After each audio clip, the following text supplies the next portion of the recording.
Bem-vindos a vocês. Começamos este webinar. A oferta cresce, mas e a demanda? Oportunidades e desafios dos hotéis no Brasil. Hoje a gente vai ter aqui uma divulgação de uma pesquisa exclusiva sobre o setor, também um bate-papo, um debate sobre o assunto. Vocês que estão nos assistindo poderão participar desse debate, mandando perguntas a partir de agora já para a gente, e a gente vai tentar aqui contemplar o máximo de pessoas possíveis nessas questões, tá bom?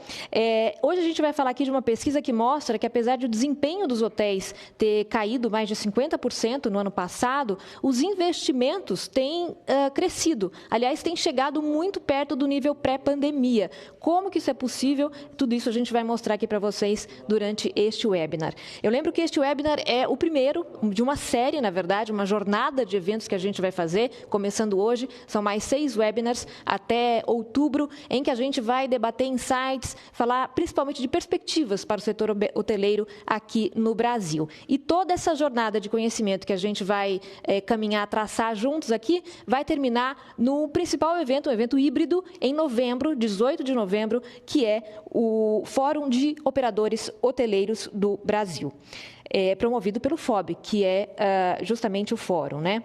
Eu queria primeiro começar aqui para começar a nossa programação, me apresentar. Eu sou a Ayana Freitas, sou editora-chefe da plataforma Mercado e Consumo. A gente promove este evento juntamente com o Fórum de Operadores Hoteleiros do Brasil. E para seguir com a nossa programação, eu chamo justamente o presidente executivo do FOB, Orlando de Souza. Bom dia, bem-vindo, Orlando.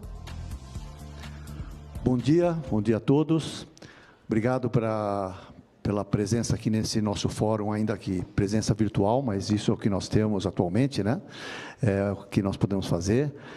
Mas eu tenho certeza que vai ser um fórum que vai trazer bastante conteúdo para vocês. E eu queria aqui nessa fala inicial fazer alguns agradecimentos, porque mesmo sendo um fórum virtual, mas tem toda uma produção em cima disso, e essa produção só consegue acontecer através de algumas parcerias, de mantenedores e patrocinadores, e eu gostaria, portanto, de citá-los aqui.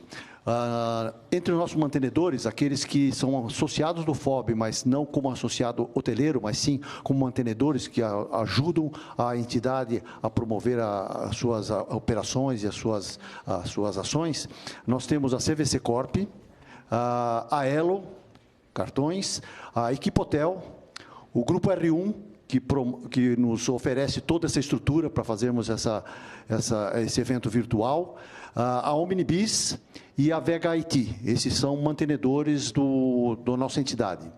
Nós temos ainda os patrocinadores, que acabam viabilizando exatamente eventos como esse. Nós temos 2 patrocinadores, um deles é a RCI, e o outro é o próprio Novo Hotel Morumbi, onde esse estúdio está instalado e que nos apoia, portanto, oferecendo esse espaço para que nós façamos esse evento hoje. E eu queria agradecer também aos apoiadores. Os apoiadores são os membros de um grupo chamado G8, e o G8 reúne dentro dele 8 entidades, por isso 8, reúne 8 entidades que de alguma forma estão vinculadas aos meios de hospedagem e hotelaria, e eu gostaria de citá-los aqui porque eles dão o apoio institucional para nós. A ABIH Nacional, que é a Associação Brasileira da Indústria de Hotéis, a DIBRA, que cuida dos parques de diversões, a Brazilian Luxury Travel Association, BLTA, que é uma associação que reúne os hotéis de luxo, alguns hotéis de luxo, a Federação Brasileira de Hospedagem e Alimentação, da CNC, da Confederação Nacional Comércio, Serviços e Turismo, a Resort Brasil, que é a entidade que reúne os resorts no Brasil, o Sindepat, que é a associação que reúne os parques temáticos, e lembrando que os parques temáticos, muitos deles têm uma simbiose muito grande com a hotelaria, né? E a Unidestinos, que é a entidade que reúne os destinos turísticos do Brasil, os Conventions Bureau, que trabalham pelos destinos turísticos do Brasil. Como vocês sabem, um destino turístico depende fundamentalmente da hotelaria. Por isso, essas 8 entidades juntas trabalham pelo turismo e pelo desenvolvimento dos meios de hospedagem no Brasil. Agradeço a eles esse apoio institucional. E, em seguida, eu passo a palavra agora para o Eduardo Giestas, que é o presidente do Conselho de Administração do FOB, também CEO e presidente da Atlantic Hotéis. Por favor, Giestas, agora uma palavra sua para esse nosso evento. Obrigado. Oi, Orlando, bom dia. Eu não sei se estão conseguindo me ver e me ouvir bem, que eu estou fora. Perfeito. Tá perfeito? Ótimo. Bom dia, Ayana. Bom dia, Pedro, que ainda não se juntou a nós. Eu, primeiramente, gostaria de dar as boas-vindas a todos e agradecer a participação e interesse pelo evento. Para mim, como presidente do FOB, do Conselho do FOB, é uma honra poder participar desse primeiro webinar do ano, fazendo uma breve abertura e também assistindo a palestra sobre um tema que é pulsante para todos nós que estamos tão engajados e tão comprometidos com a recuperação e a retomada do desenvolvimento do setor de hospitalidade no Brasil. O FOB, né, cuja a missão é exatamente contribuir de forma instrumental para esse desenvolvimento, elegeu 3 eixos de atuação estratégica desde a sua origem. O primeiro eixo é o eixo de representação, né? Nosso papel por esse eixo é defender os interesses dos associados e representá-los institucionalmente frente ao setor público e à sociedade civil organizada. Esse papel ganhou muita relevância no momento que a gente enfrenta de crise sanitária, crise econômica, que traz diversas incertezas, né, regulatórias, incertezas tributárias, enfim. E isso traz muita volatilidade para o setor e o FOB está muito próximo às autoridades do governo, individualmente e conjuntamente com outras entidades da cadeia de turismo, que é o Genvit, defendendo os interesses nossos como operadores hoteleiros. O segundo eixo é o eixo de conteúdo. Através desse eixo a gente visa desenvolver e modernizar, né, processos que atingem toda a cadeia de hotelaria de rede e a hotelaria nacional, né, como um todo. Por último, que é o eixo da informação, através desse eixo a gente desenvolve, provê, disponibiliza inteligência setorial através de estudos e pesquisas independentes. E com isso a gente consegue dar muito mais visibilidade e entendimento do nosso setor para todas as partes relacionadas, além de ser uma fonte onde a gente pode ajudar todos nós, associados, nos seus processos decisórios em momentos importantes. Por que eu falo isso? Porque exatamente no exercício, né, desse terceiro eixo que nós nos adaptamos ao momento atual e mantivemos nossa plataforma da Trilha do Conhecimento com 6 eventos, como já foi falado, né, 5 serão virtuais e um híbrido, que é exatamente o Fórum Nacional de Hotelaria, que acontece em novembro, fazendo utilização de tecnologia e respeitando as regras de biossegurança tão necessárias no enfrentamento da pandemia. E esse é o processo pelo qual nós, hoteleiros, em geral, estamos sendo referência com aplicações disciplinadas e efetivas dos nossos protocolos de segurança.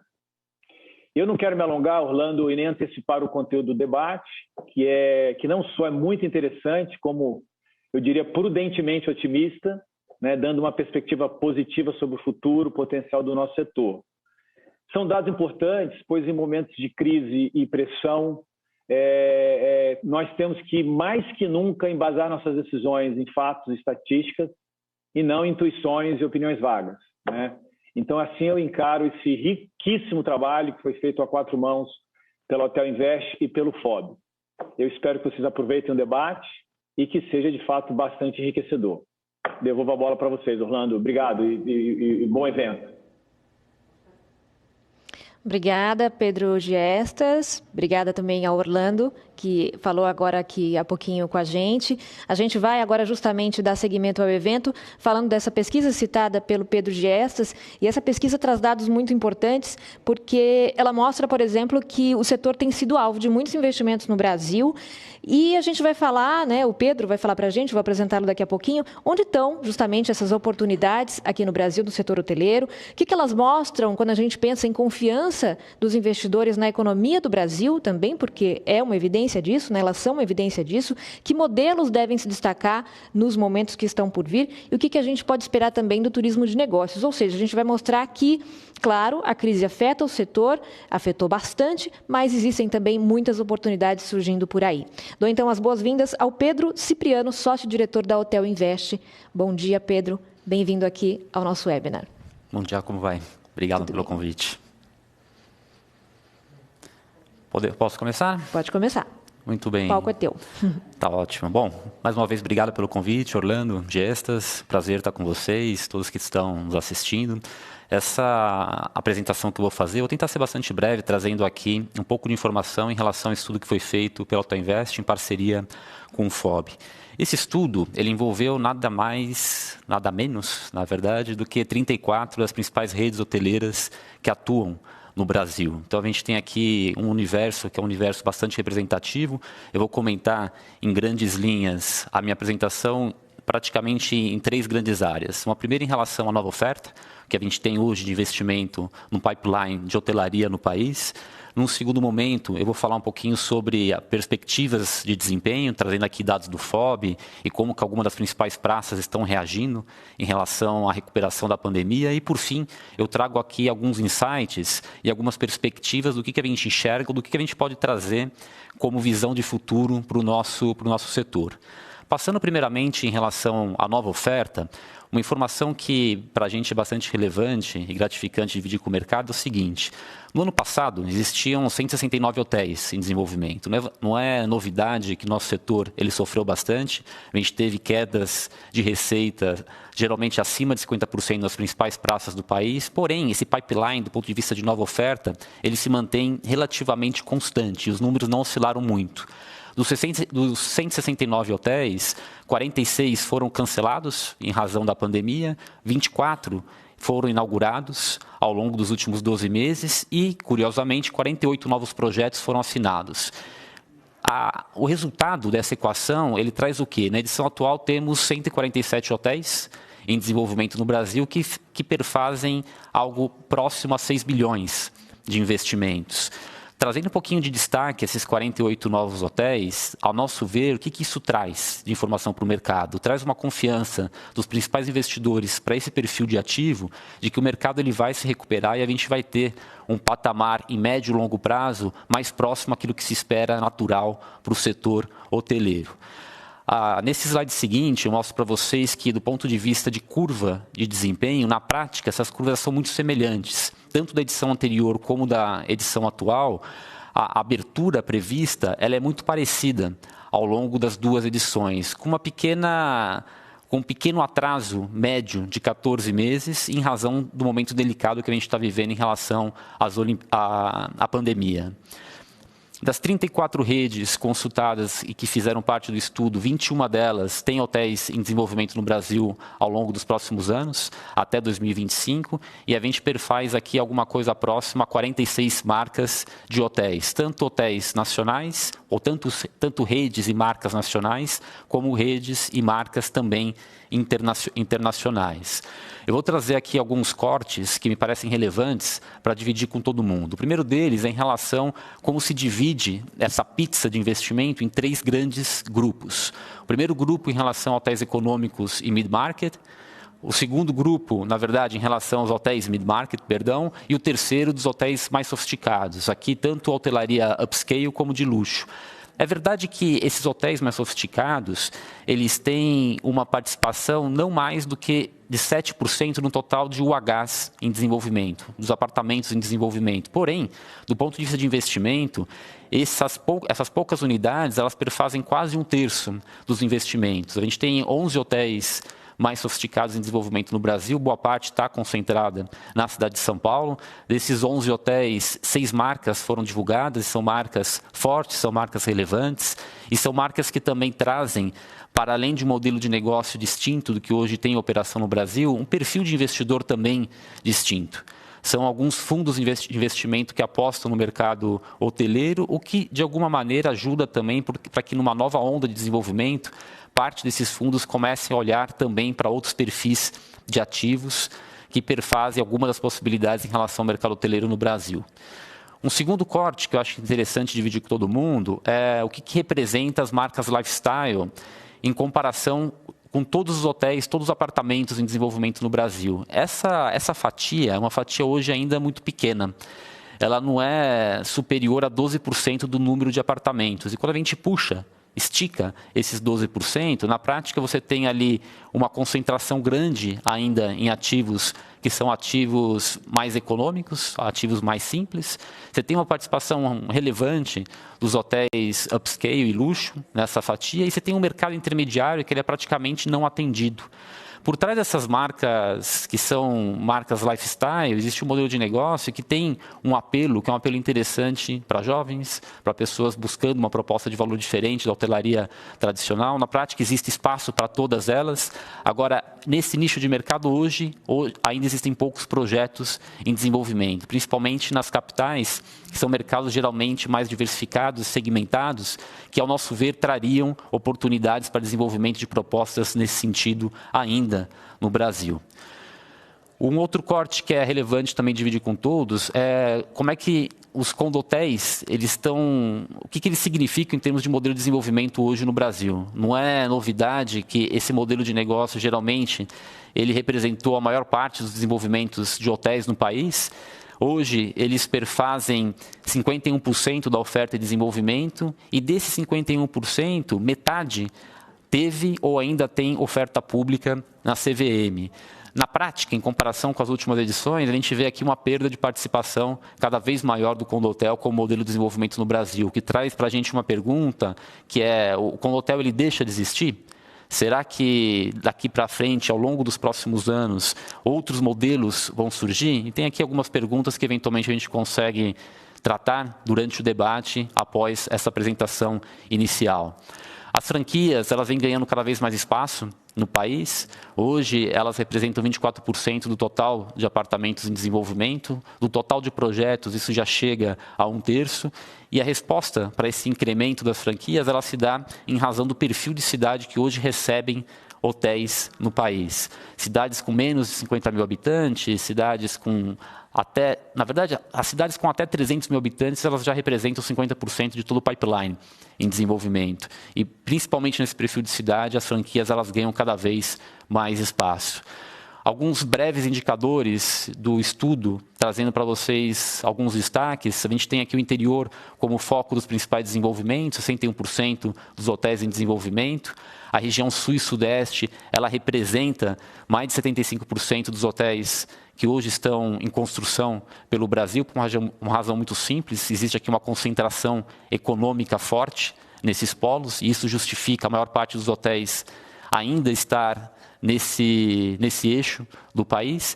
Os hotéis menores, com até 200 apartamentos, eles são predominantes, até pelo perfil de cidade, ter o interior como fotografia predominante. A gente tem as franquias também crescendo no país, que geralmente são para esse tipo de projeto. E, na última edição, um ganho de participação um pouco maior das marcas internacionais em relação às marcas nacionais no pipeline.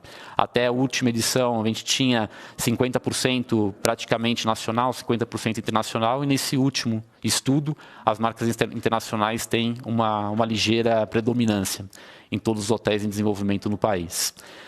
Na fotografia geral, até 2025, existe aqui uma perspectiva de evolução de oferta que ela é de 4,7%. Esse número não é um número tão significativo.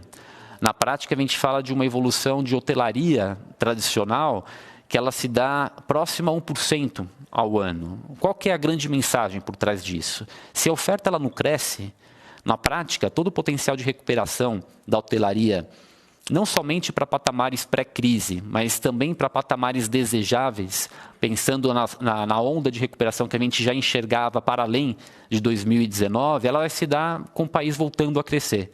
O problema de oferta deixa de ser um fator significativo no impacto do desempenho dos hotéis no Brasil, e a gente tem aqui agora uma perspectiva que é como é que a economia reage, como que isso traz a demanda para encher os hotéis novamente. Algumas das cidades elas têm uma perspectiva de evolução de oferta um pouquinho mais acentuada. Uma delas é São Paulo, que tem ali 8,5% de perspectiva de crescimento. Boa parte disso se dá no mercado mais sofisticado, daqueles hotéis upscale de luxo que eu comentei. Mas vamos lembrar também que até 5 anos atrás, o mercado de luxo de São Paulo era muito pequeno. Então, apesar dessa perspectiva de evolução de oferta, do ponto de vista de absorção de mercado, a gente ainda é bastante confiante, entende que o mercado vai reagir bem ao longo dos próximos anos com a abertura desses novos hotéis em estruturação.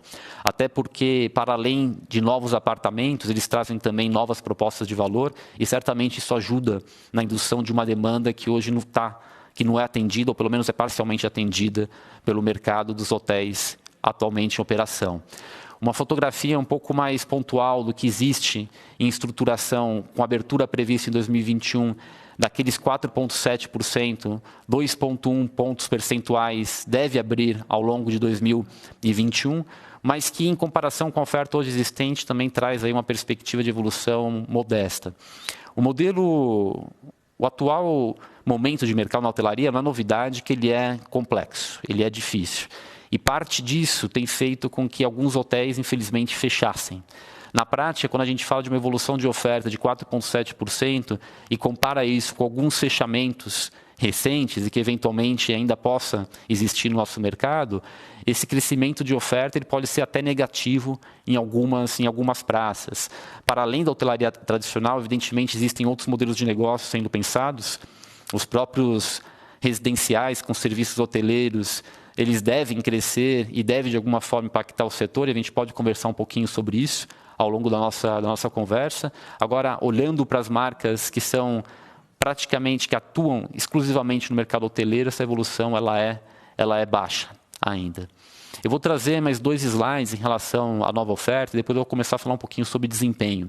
Esses 2 slides, eles são sobre os seguintes pontos. O primeiro, eu vou falar um pouco sobre o perfil dos hotéis, dos projetos que cancelaram ao longo dos últimos meses. E, posteriormente, eu começo a falar sobre o perfil dos novos hotéis em estruturação no Brasil, com destaque aqueles 48 projetos que foram assinados ao longo da pandemia. Começando sobre os projetos que foram cancelados, eles sim, também tinham uma predominância no interior e eles tinham uma dependência muito maior do modelo de condotel. Os condotéis, eles representavam 71% de todos os projetos cancelados. Por trás disso, ao nosso ver, existe uma mensagem de uma dúvida em relação à possibilidade de captação de recurso na venda pulverizada em curto prazo, em razão do momento delicado que a gente está vivendo. Se olhamos um pouco o perfil dos hotéis novos, dos novos contratos assinados, aqui já existe uma predominância do modelo tradicional. Os hotéis patrimoniais, eles chegam a representar 71% desses 48 novos contratos. Então, na prática, corrobora um pouco também daquela mensagem que eu comentava sobre a perda de participação dos condotéis como modelo de desenvolvimento de hotéis. Se eles já representaram mais de 80%, até 90% de diversas propriedades em estruturação, na média, representa 51 dos 147 hotéis em desenvolvimento. Para esses 48 novos projetos assinados recentemente, essa participação ela cai ainda mais e ela não chega a 30% desses novos projetos. Aqui a gente consegue ver também que a franquia ela vem ganhando cada vez mais espaço. Na média, a gente tinha 24% dos apartamentos estruturados no modelo de franquia do Brasil. E para esses novos contratos, aqueles 24% eles sobem a 35%. E é algo que deve crescer ainda mais ao longo dos próximos anos. Feita essa primeira apresentação, essa primeira abordagem sobre a nova oferta, eu vou começar a trazer para vocês algumas informações relacionadas ao desempenho dos hotéis. Eu vou tentar ser breve e trazer algumas mensagens de alguns cortes que, ao meu ver, merecem um pouco mais de destaque, além das informações que já são de conhecimento amplo do mercado. Evidentemente, parte dessas informações eu trago do ponto de vista de contexto e, em seguida, eu foco naquelas informações que, ao meu ver, elas são prioritárias. O mercado ele veio caindo ao longo dos últimos meses, não é novidade. Na média do ano de 2020, essa queda ela totalizou 47% de perda de demanda no setor. Essa demanda ela caiu de forma parecida nos principais segmentos. Então, aqui trazendo um corte dos hotéis econômicos e um corte do mercado mid-market, a gente vê que essa curva é uma curva bastante semelhante, o que não aconteceu no caso quando a gente compara capitais com o interior. E a grande questão, quando a gente vê o interior caindo mais, as capitais caindo mais, e principalmente quando a gente tira da conta São Paulo, Rio de Janeiro e Vitória, que ainda teve uma participação importante em relação à cadeia produtiva do petróleo, com taxas de ocupação mais altas, as demais capitais, no agregado, elas caíram mais. Elas caíram mais em razão da dependência das grandes empresas, da maior dependência de atividades relacionadas a eventos e também, em alguns casos, de uma dependência um pouco maior de uma demanda estrangeira, que, por razões óbvias, não esteve no nosso mercado ao longo dos últimos meses. Aqui, a gente vê que, apesar dos resultados médios mostrarem que o interior performou mais, depende muito de região para região. Na maior parte, sim, o interior ele teve aí uma taxa de ocupação que chegou nas cidades e nos mercados analisados a uma ocupação de 12 pontos percentuais acima da capital, mas em algumas regiões, como no caso do Rio Grande do Sul, ficou um pouquinho abaixo das capitais. Não é um movimento que ele serve para qualquer e toda região do Brasil. A gente traz aqui alguns números macro, algumas tendências que, ao nosso ver, são relevantes, mas é importante o setor entender que cada cidade, cada destino tem uma particularidade. Isso deve ser analisado de uma maneira bastante minuciosa e detalhada para entender como é que esse mercado ele performa e por quê dessas perspectivas em relação a cada um dos destinos. De uma maneira macro, sim, o interior performou melhor e as capitais elas tiveram um resultado um pouco mais modesto. Como é que isso impacta preço? Eu acho que aqui o ponto que eu queria trazer para uma discussão um pouco mais aprofundada e de que maneira isso afeta o nosso setor. Ao longo do ano, houve uma comunicação relacionada às quedas de diária, às quedas médias no mercado. E como toda média, tem gente puxando para cima e gente puxando para baixo. Eu trouxe aqui alguns dados de ocupação com esse intuito. Essa queda geral de 8%, de alguma maneira ela foi comemorada. Se falava que ela afastava todo o risco relacionado à guerra de preços no país, o que, ao meu ver, não necessariamente acontece. E eu vou mostrar o porquê disso. Primeiro que essa queda de 8%, ela depende de perfil de cidade e perfil de ativo. Nesse slide, eu mostro que, em relação ao mercado do mid-market, a queda era bastante mais expressiva. Então, a gente tem ali quedas chegando a 12%, não aos 8%, como geral de país. Produtos mid-market são produtos que são mais caros de serem implantados. E a conta para a viabilização desse tipo de projeto, ela já era um pouquinho mais difícil, porque você precisa de ter tarifas mais altas para compensar esse investimento acima do mercado econômico e, evidentemente, remunerar o capital investido de uma maneira mais compensatória. E se esses preços eles caem, a gente não consegue retomar um ritmo de crescimento daqui para frente, viabilizar esse tipo de projeto fica um pouco mais difícil. Então, esse é um primeiro sinal de alerta que eu quero dividir com todos.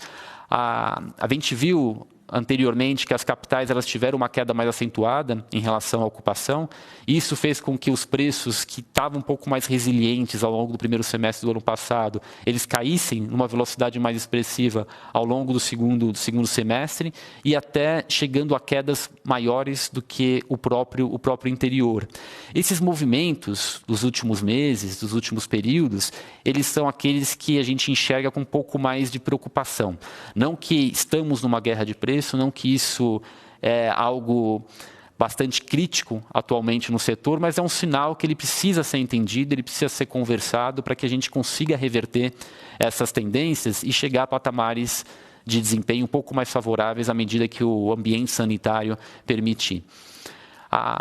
Na média das principais cidades, você vê que algumas regiões caíram apenas 3% em valores reais, outras chegaram até a crescer tarifa, e algumas com movimentos um pouquinho mais intensos em termos de queda, ali com destaque a Rio Grande do Sul, com destaque também ao interior do Paraná. Mas quando a gente olha esses dados na média do ano, eles não necessariamente preocupam tanto, o que traz às vezes uma impressão que pode ser limitada do que realmente está acontecendo em alguma dessas praças e como que parte dessa informação ela traz para a gente uma visão de futuro ao longo dos próximos meses. Aqui, esse raciocínio fica um pouquinho mais claro.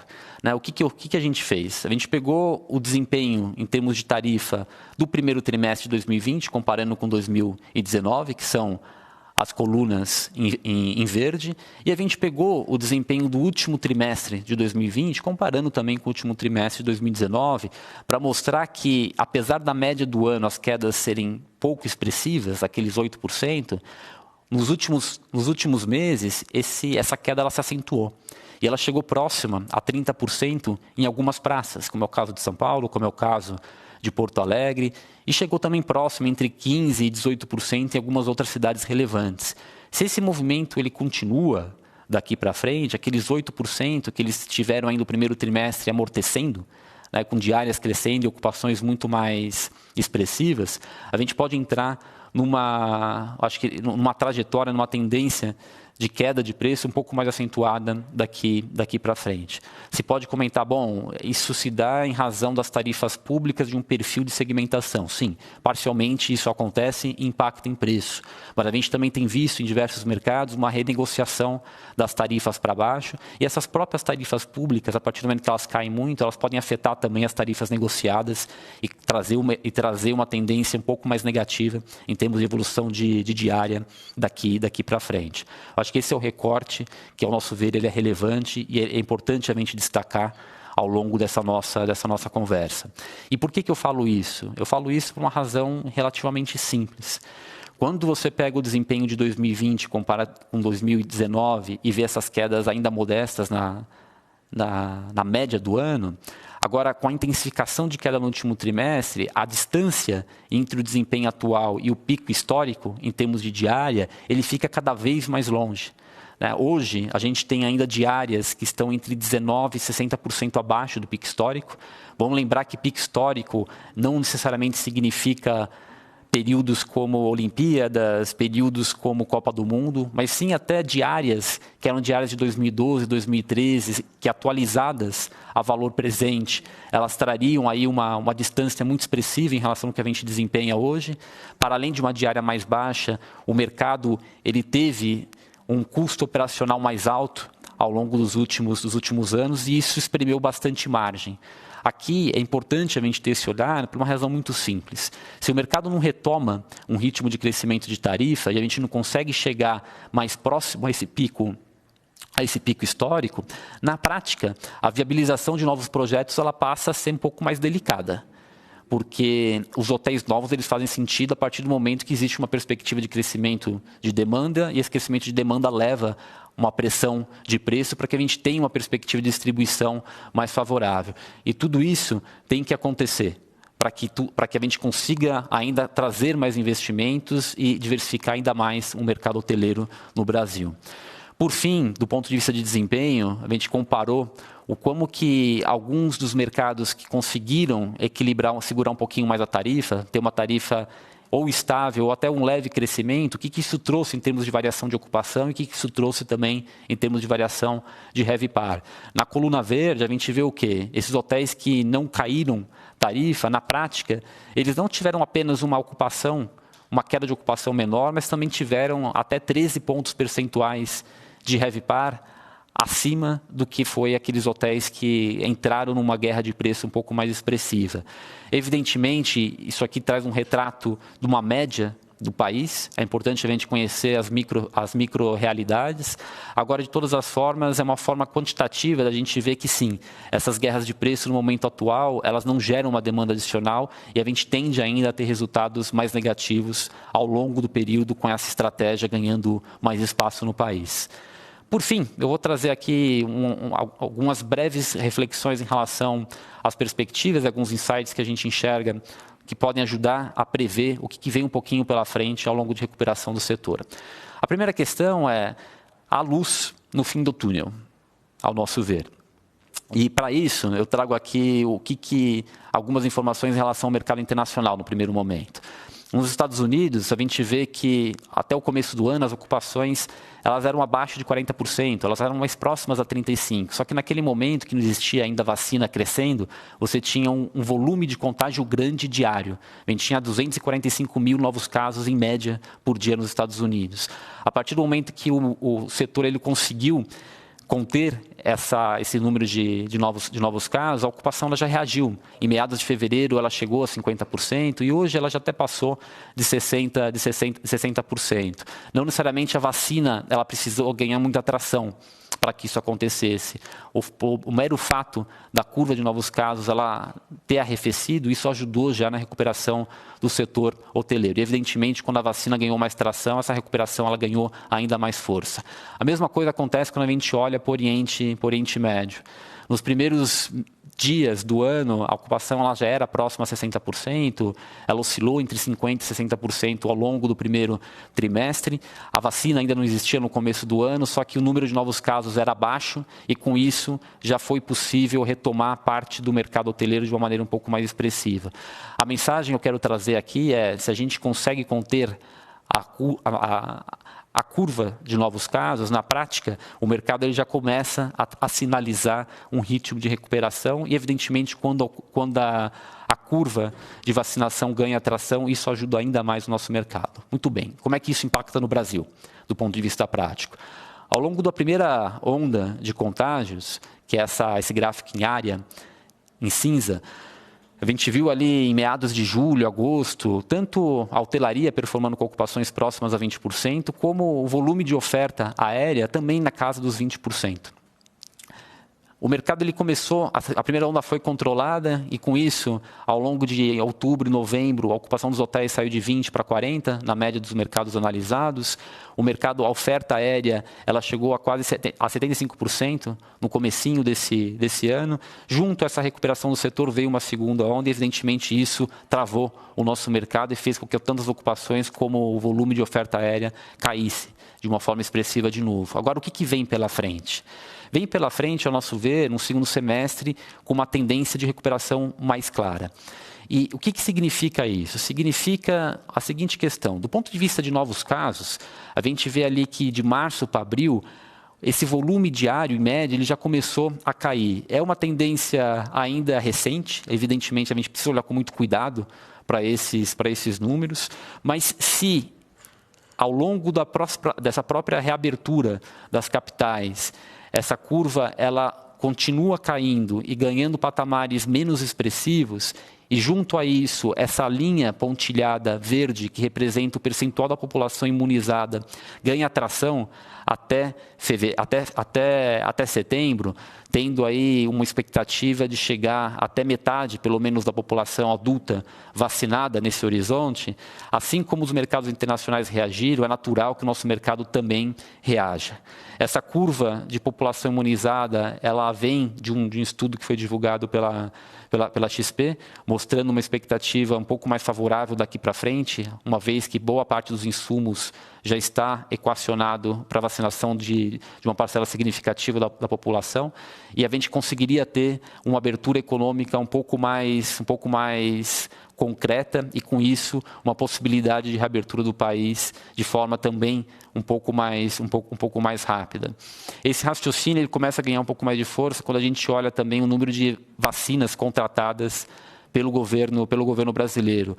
No primeiro trimestre, esse montante era bastante baixo, de 27,4 milhões. No segundo trimestre, ele foi para 36,1 milhões. E no terceiro trimestre, ele fica acima de 150 milhões. Se tudo isso aqui, mais uma vez, entra no mercado, é natural que os resultados eles comecem a melhorar. Eu não quero ser leviano dizendo que isso é uma tendência que ela é irrefutável. Na prática, eu estou trazendo aqui do ponto de vista técnico algumas informações que são divulgadas. Evidentemente, existem riscos relacionados às segundas variantes, que pode colocar em risco também parte dessas vacinas que já foram desenvolvidas para o nosso mercado. Agora, no final das contas, se esse risco conseguir ser mitigado, do ponto de vista lógico, a gente deve ter sim uma vacinação mais expressiva daqui para frente, e esses números eles indicam isso. O último slide que eu quero trazer para vocês é um pouco do que se espera em termos de economia. E aqui eu trouxe algumas dos principais indicadores que, ao meu ver, têm um reflexo direto no mercado hoteleiro.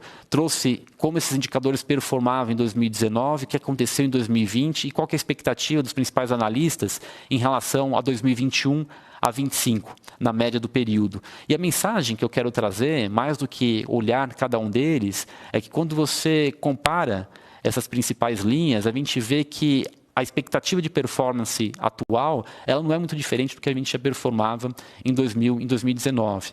Então, se a gente não tiver nenhuma grande novidade do ponto de vista sanitário e o mercado reagir da forma que tanto a comunidade científica como os próprios economistas esperam em termos de repercussão na economia, a gente tem aqui ainda indicadores sólidos que aguardam, sim, uma abertura do mercado para que a gente consiga crescer e consiga crescer de uma velocidade um pouco mais expressiva daqui para frente. Então, essa fotografia econômica, ela pode ser, sim, vista de uma maneira ainda positiva e, caso aquelas curvas de recuperação do ponto de vista sanitário realmente se efetivem, ao longo dos próximos meses, o mercado ele deve reagir, evidentemente começando com lazer, evidentemente tendo um pouco mais de destaque ainda em mercados secundários e terciários do interior do país e, num terceiro momento, também nas capitais. Eu acho que essas são algumas das mensagens que eu queria deixar para a gente começar o nosso debate. Mais uma vez, obrigado pelo convite, um prazer dividir parte dos resultados com vocês.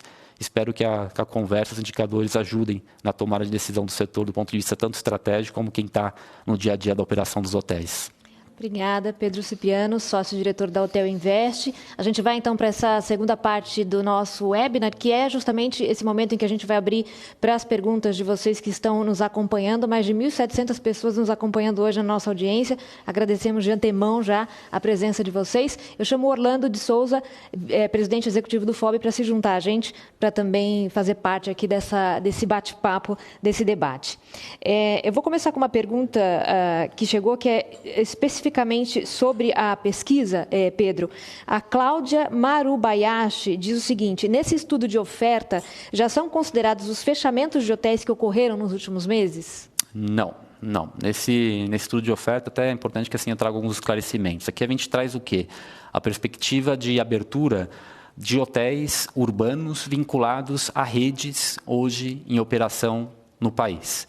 Então, todos os hotéis independentes em relação a novos desenvolvimentos não são contemplados, porque isso é muito difícil de você medir no Brasil. Agora, como boa parte da nova oferta hoje em dia é vinculada à marca, a gente acredita que esse número é um número bastante sólido. E sobre esse novo número, como eu comentei durante a minha fala, tem que deduzir os fechamentos. Sim. Então, isso ainda não foi feito, esse número ninguém conhece ainda com bastante precisão no país. Do ponto de vista intuitivo, pelo contato que a gente tem com as principais redes e gestoras de hotéis, aquela evolução de 4,7 de oferta, uma vez deduzidos os fechamentos, na prática a gente pode até ter uma evolução negativa de oferta ao longo dos próximos anos, o que seria relativamente, entre aspas, positivo para os hotéis que permanecem, porque a recuperação de ocupação tende a ser mais rápida, uma vez que a demanda ela é distribuída por um número menor de hotéis abertos no país. Claro. Uma segunda pergunta aqui, que chegou do Paulo Estelato, que nos acompanha. Aí acho que os dois podem responder. Vou passar a primeira palavra para o Orlando. Qual é a previsão de recuperação dos hotéis focados em clientes de negócios? Então, os hotéis... chamados hotéis do business travel, né, que estão vinculados aos viajantes de negócios, sejam eles viajantes corporativos, ou seja, aqueles que vêm para participar de eventos, congressos, feiras, exposições, eles estão muito atrelados à questão do processo de vacinação. Eu costumo dizer o seguinte, o que vira a chave para esse setor é a questão da vacinação. E ela pode virar, é curioso que a gente tem que ter em mente duas perspectivas da vacinação. Porque alguém pode falar, mas então ele só vai retomar no dia que tiver quase que a população inteira vacinada?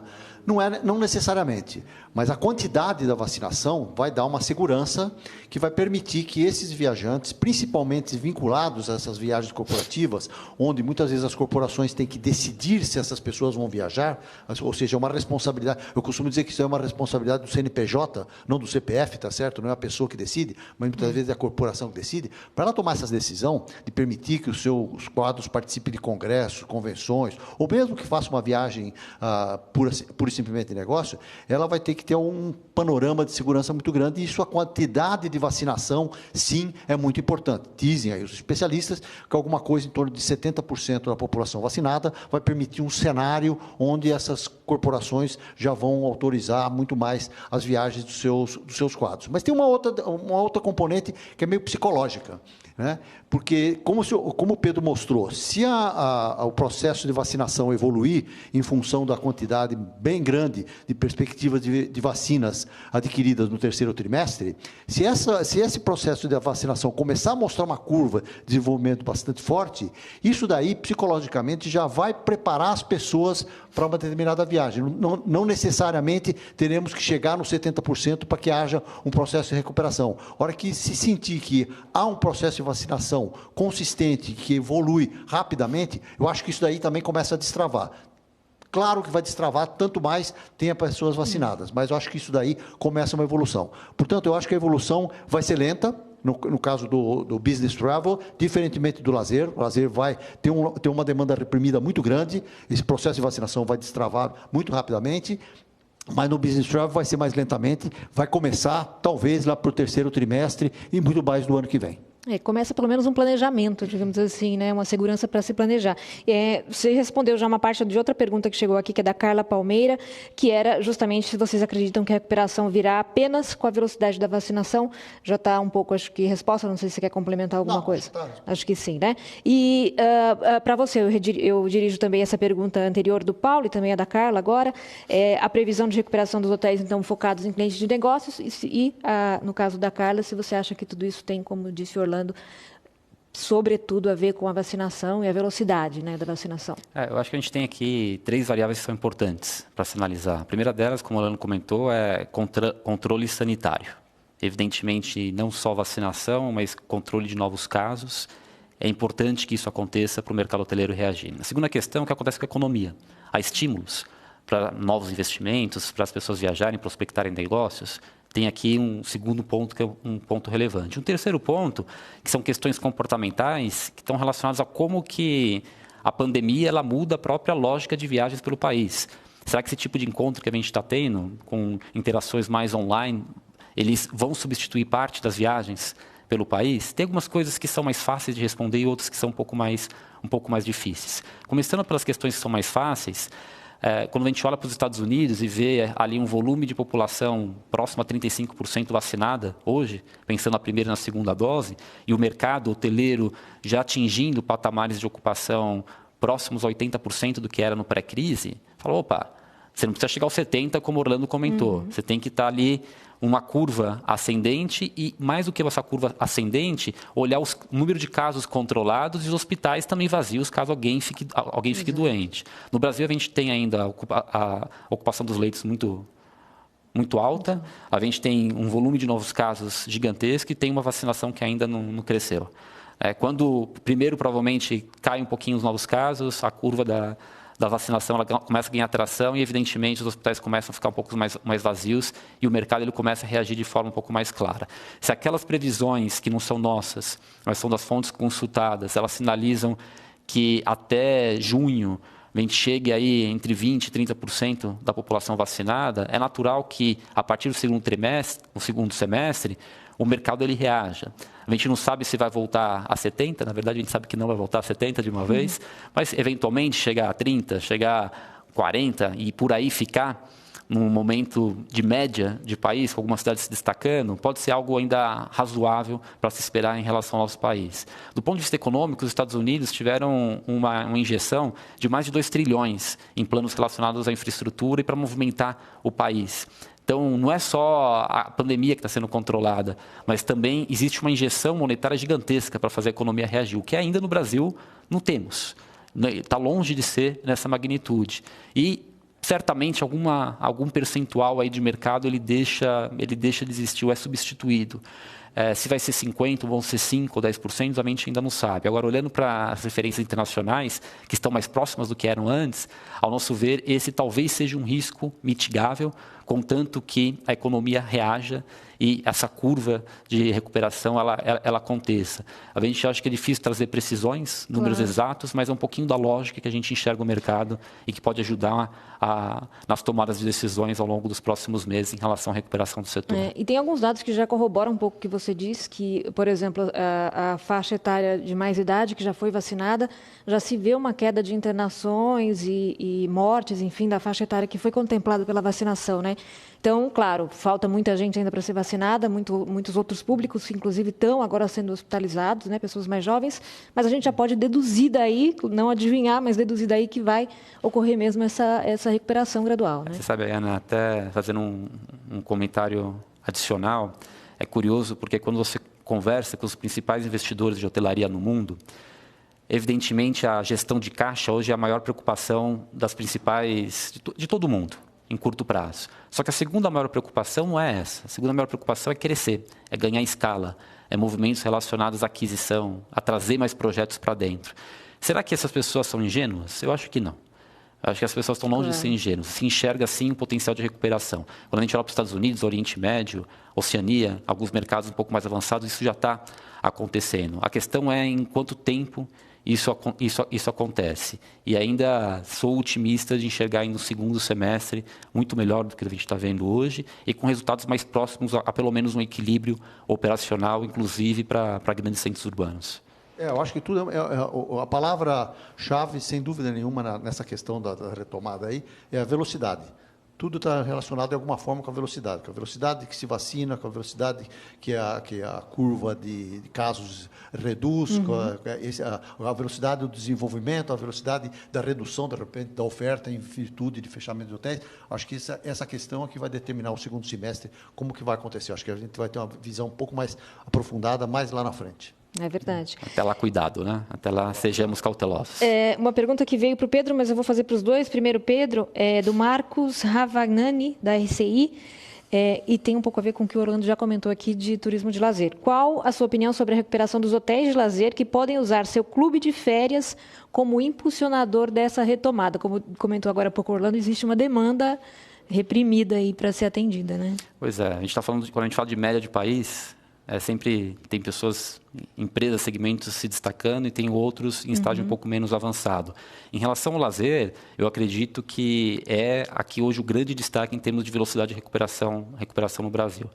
Não só pelo que acontece no Brasil, mas também trazendo essas referências internacionais de mercados que você tem aí um público que está ansioso para viajar, para consumir hotelaria e turismo de uma maneira um pouco mais rápida, né? A famosa decisão no CPF, não no CNPJ.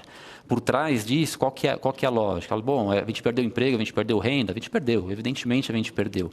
Agora, essa perda, em comparação com um eventual ganho ou redirecionamento que os brasileiros gastavam em viagens do exterior para viagens domésticas, essa perda ela é de longe compensada por esses volumes. Vamos pensar que em 2019 a gente tinha 17,6 bilhões de dólares sendo gastos nessas viagens internacionais. Havia mais de 10 milhões de viagens acontecendo de brasileiros ao exterior. Esses 17,6 bilhões, a cotação atual, são quase 100 bilhões de reais. Qualquer fração disso, 5%, 6%, 3% no mercado brasileiro, em termos de viagem, faz diferença.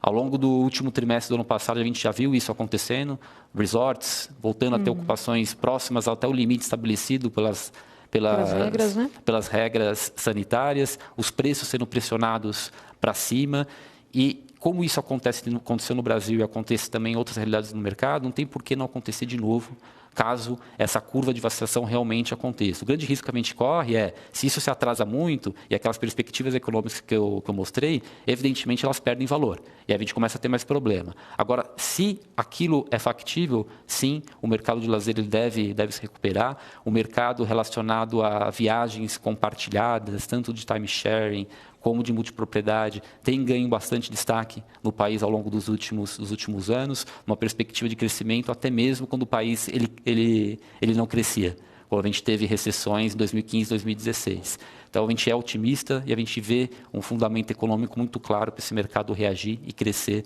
de uma forma mais rápida do que a hotelaria corporativa no país. E para você, Orlando? Eu estou de acordo com o Pedro, é isso mesmo, é o que a brincadeira que eu faço sempre, né? Uma coisa é a decisão do CNPJ de viajar, outra é a decisão do CPF, né? E o pessoal aí do CPF, nós todos, né? Ansiosos. Ansiosos. Todo mundo aflito, ninguém aguenta mais confinamento. O ser humano não foi feito para ficar confinado, tá certo? E isso, portanto, e quando a decisão é sua, familiar, de poder viajar, ela é, não vou dizer mais simples, mas ela é mais rápida de você fazer. Então, por isso que eu falei a questão da velocidade da vacinação.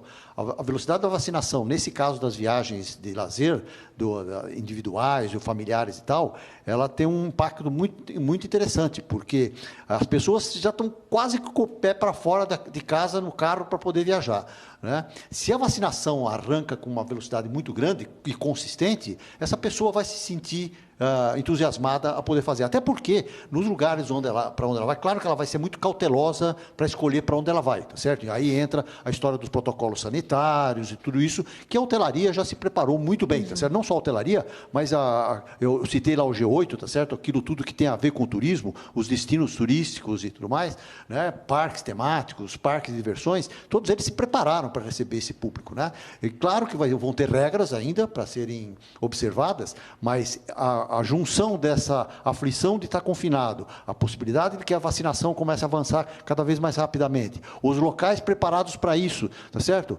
Acho que sim, a hotelaria de lazer, eu arriscaria até dizer, nesse mundo de incertezas, tá certo? Que o terceiro trimestre vai ser surpreendente para a hotelaria de lazer.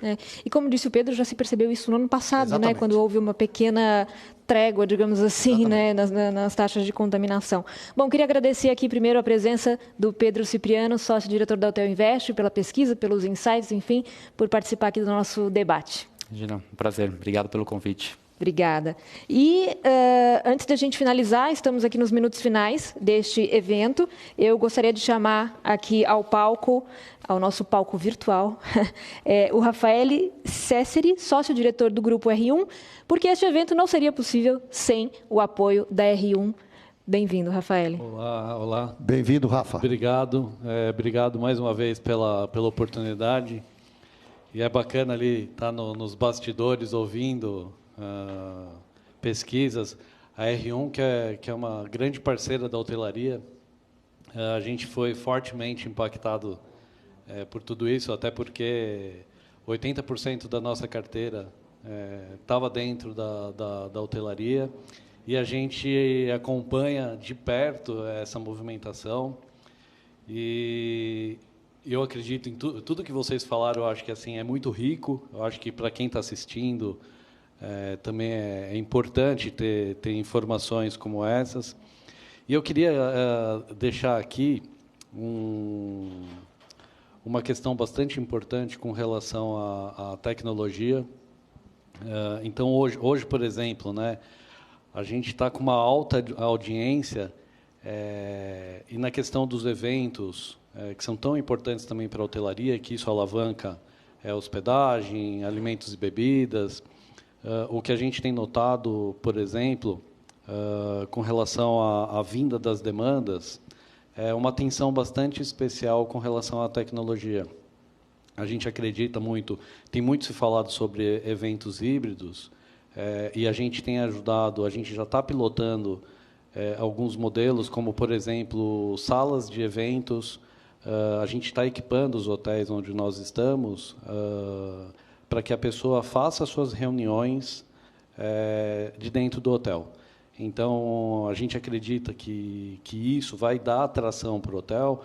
Então, por exemplo, anteriormente tinha uma reunião de 20 pessoas, pode ser que, nesse primeiro momento, tenham 5 pessoas conectadas com o restante das pessoas fora.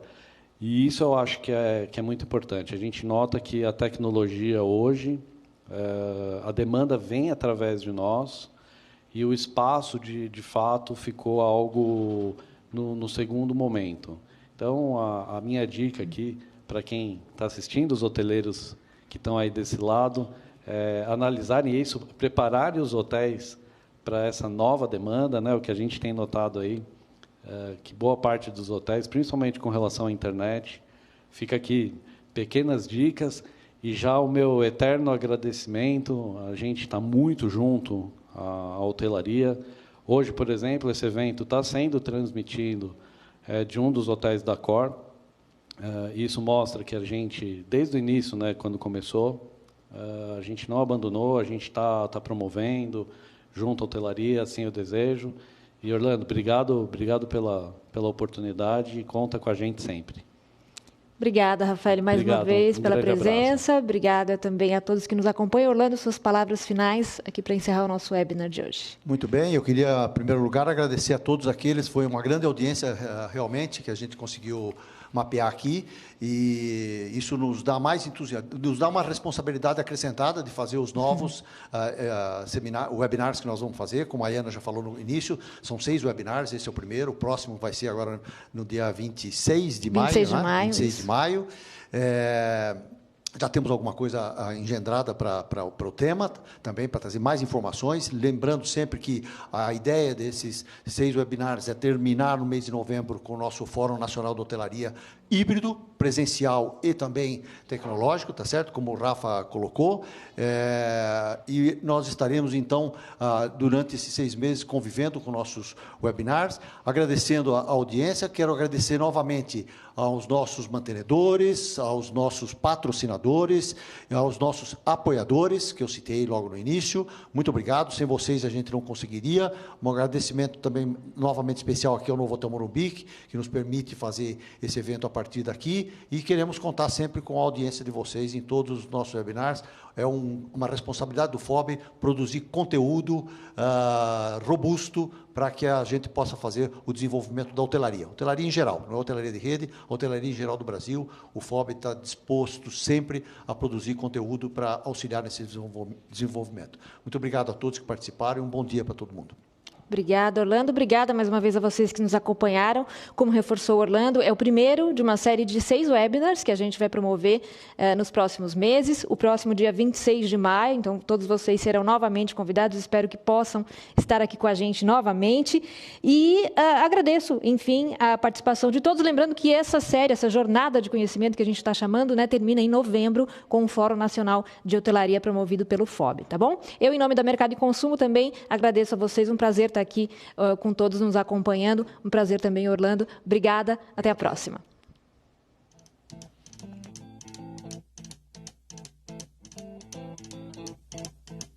Rumors spreading round United Texas town about the shack outside the game. And you know what I'm talking about. Just let me know if you wanna go to that home out on the range. They got a lot of nice girls.